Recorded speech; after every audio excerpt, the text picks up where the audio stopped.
മിശിഹായിൽ പ്രിയ സഹോദരങ്ങളെ, ആഗമനകാലത്തിലെ 3-ാം ഞായറിലേക്ക് സഭ പ്രവേശിക്കുമ്പോൾ സന്തോഷത്തിൻ്റെ സന്ദേശമാണ് നമുക്ക് നൽകുന്നത്.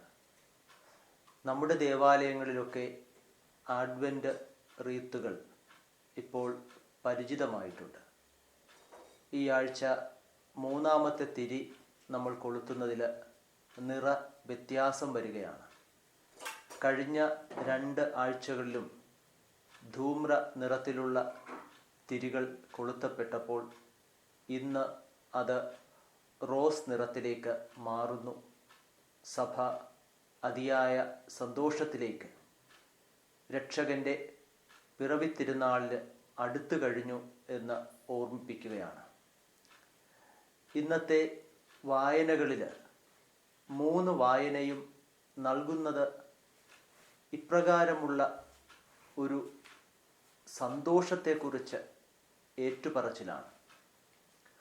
1-ാം വായനയിൽ സെഫാനിയ പ്രവാചകൻ്റെ പുസ്തകത്തിൽ നിന്ന് നമ്മൾ കേൾക്കുന്നത് നമ്മെ സ്നേഹത്തിലേക്ക് പുനഃപ്രതിഷ്ഠിക്കുന്ന ദൈവത്തിൻ്റെ ഇഷ്ടത്തെക്കുറിച്ചാണ്.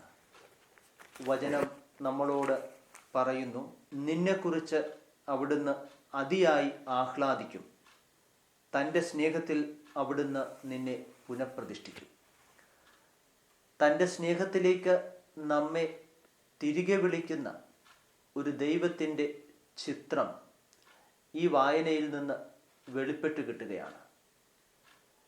വിശുദ്ധ പൗലോസ് അപ്പോസ്തലൻ ഫിലിപ്പിയർക്കുള്ള ലേഖനത്തിൽ നിന്ന് നമ്മെ ഓർമ്മപ്പെടുത്തുന്നത് നമ്മുടെ ധാരണകളെ അതിലംഘിക്കുന്ന ദൈവത്തിൻ്റെ സ്നേഹത്തെയാണ്. മാനുഷികമായ ധാരണകളിലാണ് നമ്മുടെയൊക്കെ ജീവിതം കരുപ്പിടിപ്പിക്കപ്പെടുന്നത്. പക്ഷെ പലപ്പോഴും ശരിയായ ധാരണകൾക്കും അപ്പുറമായിട്ട് നമ്മൾ തെറ്റിദ്ധാരണകളിലാണ് ജീവിക്കുന്നത്.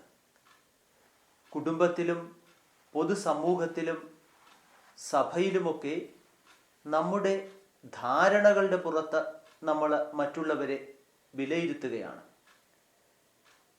എനിക്കും നിങ്ങൾക്കും ഒരു വ്യക്തിയെക്കുറിച്ച്, ഒരു സമൂഹത്തെക്കുറിച്ച്, ഒരു സമുദായത്തെക്കുറിച്ചൊക്കെ ധാരണയുണ്ട്. ഈ ധാരണ വെച്ചുകൊണ്ട് നമ്മൾ അവരോട് സംസാരിക്കുകയും അവരെക്കുറിച്ച് വിധിക്കുകയും അവരെക്കുറിച്ച് തെറ്റായ രീതിയിൽ പ്രചരിപ്പിക്കുകയും ചില നേരം വളരെ വൈകാരികമായിട്ട് ഇടപെടുകയും ഒക്കെ ചെയ്യുന്നു. ഇപ്പോഴുള്ള മാധ്യമങ്ങളുടെ പ്രത്യേക ഇടപെടൽ മൂലം വളരെ വേഗത്തിലാണ് ധാരണകളൊക്കെ തിരുത്തപ്പെടുന്നത്. ഏറ്റവും നല്ല കാര്യങ്ങൾ പോലും മോശമായ രീതിയിൽ അവതരിപ്പിക്കപ്പെടുകയും ഏറ്റവും നന്മയും കരുണയുമുള്ള കാര്യങ്ങൾ ആരാലും ശ്രദ്ധിക്കപ്പെടാതെയും ഒക്കെ പോകുന്നത് നമ്മൾ കാണുന്നുണ്ട്. എന്നാൽ വചനം ഫിലിപ്പിയർക്കുള്ള ലേഖനത്തിലൂടെ പറയുന്നത് നമ്മുടെ ധാരണകളെയൊക്കെ അതിലംഘിക്കുന്ന ഒരു ദൈവത്തിൻ്റെ ഇടപെടൽ. രക്ഷാകര ചരിത്രത്തിൽ നമ്മൾ ഇത് കാണുന്നുണ്ട്. പൗലോസ് അപ്പോസ്തലൻ ഫിലിപ്പിയർക്കുള്ള ലേഖനത്തിൽ തന്നെ പറയുന്നു, പാപമൊഴികെ മറ്റെല്ലാറ്റിലും സമനായിത്തീർന്ന ദാസരൂപം സ്വീകരിച്ച ഒരു ദൈവത്തിൻ്റെ ചിത്രം.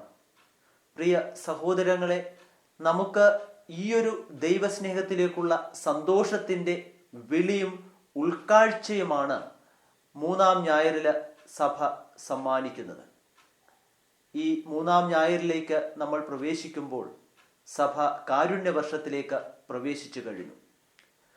ആദ്യത്തെ പുൽക്കൂട് നിർമ്മിച്ചത് വിശുദ്ധ ഫ്രാൻസിസ് അസീസി പുണ്യവാളൻ എന്ന ഒരു പാരമ്പര്യം നമ്മുടെ ഇടയിലുണ്ട്.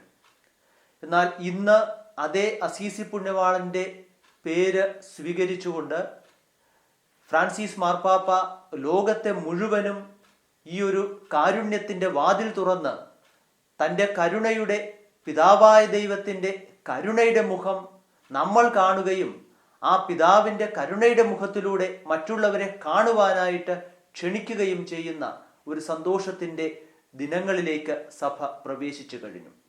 ഇവിടെയാണ് ലൂക്കായുടെ സുവിശേഷത്തിലെ സ്നാപകനോട് പ്രതികരിക്കുന്ന ജനത്തിൻ്റെ മനോഭാവം നമ്മൾ കാണേണ്ടത്. ഇവിടെ വീണ്ടും വീണ്ടുമുള്ള ചോദ്യം ഇതാണ്: ഞങ്ങൾ എന്താണ് ചെയ്യേണ്ടത്? ലൂക്കായുടെ സുവിശേഷത്തില് 3-ാം അധ്യായം 10-ാം തിരുവചനത്തില് ജനങ്ങൾ ചോദിക്കുന്നു, ഞങ്ങൾ എന്താണ് ചെയ്യേണ്ടത്? 11-ാമത്തെ വചനത്തില് ചുങ്കക്കാർ ചോദിക്കുന്നു, ഞങ്ങൾ എന്താണ് ചെയ്യേണ്ടത്? 12-ഉം 13-ഉം വചനങ്ങളിലേക്ക് വരുമ്പോൾ പട്ടാളക്കാർ ചോദിക്കുന്നു, ഞങ്ങൾ എന്താണ് ചെയ്യേണ്ടത്? ഈ ചോദ്യങ്ങൾക്ക് അവരുടെ ജീവിതത്തിൽ പ്രതികരിക്കുന്ന ഒരു ജനത്തെ നമ്മൾ തിരിച്ചറിയുകയാണ്. ദൈവത്തിൻ്റെ വചനം സ്നാപകനിലൂടെ കേട്ട ഈ വ്യത്യസ്തരായ മനോഭാവമുള്ളവര്, വ്യത്യസ്ത തലങ്ങളിലുള്ളവര്, വ്യത്യസ്ത കുടുംബ സാമൂഹിക പശ്ചാത്തലമുള്ളവര് പ്രതികരിക്കുന്നത് പ്രസാദാത്മകമായിട്ടാണ്. നന്മയോട് അവർ പ്രതികരിക്കുകയാണ്, ഞങ്ങൾ എന്താണ് ചെയ്യേണ്ടത്? അവരുടെ ജീവിത സാധ്യതകളിലേക്കാണ് സ്നാപകൻ ഉത്തരം പറയുന്നത്. ജനങ്ങളോട് പറയുന്നത്, രണ്ടുടുപ്പുള്ളവൻ ഇല്ലാത്തവന് കൊടുക്കട്ടെ, ഭക്ഷണവും പങ്കുവയ്ക്കട്ടെ. പങ്കുവയ്ക്കപ്പെട്ടാൽ സ്നേഹം വർദ്ധിക്കുമെന്നും പങ്കുവയ്ക്കപ്പെടുന്ന ഇടങ്ങളിലൊന്നും നഷ്ടപ്പെടുകയല്ല, അത് വർദ്ധിക്കുകയാണ് ചെയ്യുന്നതെന്നും നമ്മൾ തിരിച്ചറിയുന്നുണ്ട്. വീണ്ടും നമ്മൾ പട്ടാളക്കാരോട് സ്നാപകൻ പറയുന്നത്, നിങ്ങൾ അന്യായമായിട്ട് ഒന്നും ചെയ്യരുത്, അന്യായമായിട്ട് പീഡിപ്പിക്കരുത്. ചുങ്കക്കാരോട് പറയുന്നത്, നിങ്ങൾ അന്യായമായിട്ട് വസൂലാക്കരുത്, നികുതി പിരിക്കരുത്. തങ്ങൾ ചെയ്യുന്നതൊന്നും വേണ്ടെന്ന് വെക്കാനല്ല പറയുന്നത്, മറിച്ച് ചെയ്യുന്ന കാര്യങ്ങളിലേക്ക് ക്രമം വരുത്തുക. അപ്പോൾ ഈ ദൈവ സ്നേഹത്തെ പ്രതി സഹോദരങ്ങളിലേക്ക് ഇറങ്ങിച്ചെല്ലാൻ പറയുന്ന ഒരു വലിയ സന്തോഷം ഈ ആഗമനകാലത്തിലെ സുവിശേഷം നമുക്ക് നൽകുകയാണ്. ഇവിടെയാണ് കരുണയുടെ വർഷത്തിലേക്ക് കടക്കുന്ന ഓരോ സഭാ വിശ്വാസിയും, ഓരോ ക്രിസ്ത്യാനിയും, അതിലുപരി ലോകമെമ്പാടുമുള്ള ഏതൊരു മനുഷ്യനും ചോദിക്കേണ്ട ചോദ്യമാണ്, ഈ കരുണയുടെ വർഷത്തിൽ ഞങ്ങൾ എന്താണ് ചെയ്യേണ്ടത്? പരിശുദ്ധ പിതാവിലൂടെ സഭ ഈ സുവിശേഷം തന്നെ വീണ്ടും ആവർത്തിക്കുകയാണ്, നിങ്ങൾ മറ്റുള്ളവരുമായിട്ട് സ്നേഹം പങ്കുവയ്ക്കണം. സ്നേഹത്തിൻ്റെ പൂർണ്ണതയിലാവണം നമ്മളുടെ വാക്കുകളും ചിന്തകളും പ്രവൃത്തികളും ഉണ്ടാകേണ്ടതെന്ന് ആഗമനകാലം പറഞ്ഞു തരികയാണ്. കരുണയുടെ വർഷത്തിലേക്ക് കടക്കുന്നതിന് മുന്നോടിയായി തന്നെ പരിശുദ്ധ പിതാവ് പറയുകയുണ്ടായി, അഭയാർത്ഥികൾ നോക്കിക്കൊണ്ട് നമ്മൾ ഓരോ അഭയാർത്ഥി കുടുംബങ്ങളെയും ദത്തെടുക്കണം.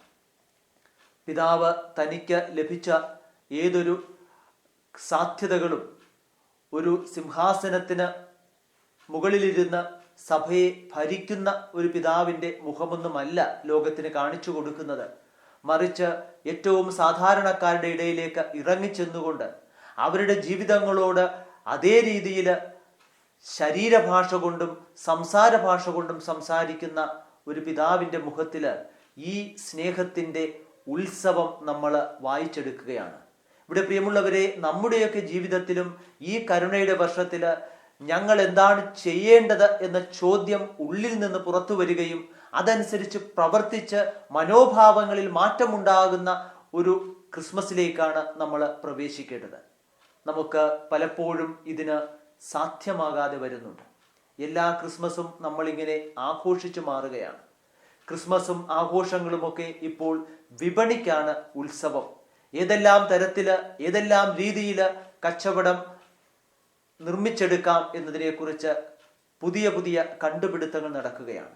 എന്നാൽ ക്രിസ്മസ് പുൽക്കൂട്ടിലേക്ക് ചുരുങ്ങുന്ന ഒരു തിരുനാളാണ്.